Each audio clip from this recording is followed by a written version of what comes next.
Senator Joni Ernst held a town hall, and one of the issues that came up was mass shootings in America. This is a common thing that we're all grappling with. And during this town hall, a teacher stood up and shared the types of trainings that she has to go through now that mass shootings have become a regular occurrence in America. Take a look. Part of my teacher training this past week, I was asked to listen to popping sounds and then determine if they were gunshots or not. I was then asked to be trained to man a family reunification center, to provide counseling to parents seeking their children following a catastrophic event. So my question for you today, Senator, is when can I plan to get back to trainings that simply teach children to read and write? So that was school teacher Ellie Holland, and of course she was met with applause. This is a reality that many teachers have to deal with today.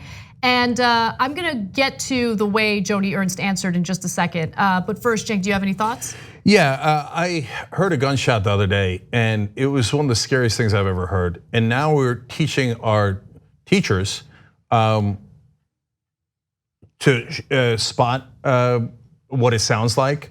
But this is in a sense terrorizing them, and it terrorizes all our kids. I got somebody that came up to me and said, "We got to do something about gun control because my kid won't go to school." He said, "Because they keep teaching them, you're about to get shot, you're about to get shot. Let's again train about what's going to happen if you get shot." And we've got to teach teachers in places like Florida, okay, which student do you think is doing the shooting? So which student of yours should you kill? This is crazy. Insanity. Yeah, it is insanity, and it puts the onus on the educators. It puts the onus on the kids going to school. The only thing they should be focusing on is a quality education, period. They should not be focusing on what to do when a mass shooter comes in. They shouldn't be focusing on whether or not they need to hire an armed guard to stand in front of the school or at the entrance. It's ridiculous. Rather than doing something about gun control, we have our lawmakers making nonsense arguments because they want to appease their funders, right? Especially organizations like the NRA. So in typical Republican fashion, here you have Senator Joni Ernst using the same tired argument about mental health, and just pay close attention to how the constituents responded to her. Immediately after that, he went and took a life. Okay, so a lot of the incidents that we see do come back to mental illness.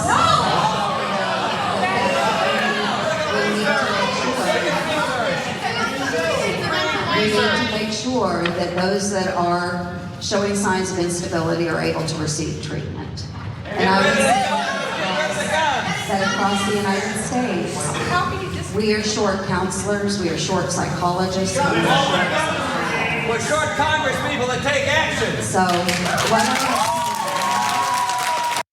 So I love the constituents, but I pose a question to Joni Ernst, right? There have been mass shootings happening in this country year after year after year, and they have used that same mental health argument year after year after year. So she's talking about the lack of counselors, she's talking about the lack of resources for the mentally ill.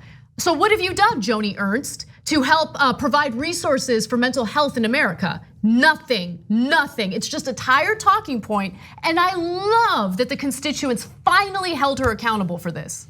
Yeah, that room did not look like a bunch of liberal rabble-rousers. Okay, they're just constituents in Iowa going, really? I mean, look at this, what the teacher just said, and you're gonna talk about mental health. One, as Anna points out, you haven't done anything about mental health, then it's still your fault. And number two, we're on to you already. It's because the NRA gives you checks, because you're corrupt. Bill Clinton said during his 92 run, it's the economy, stupid. It's the corruption, stupid.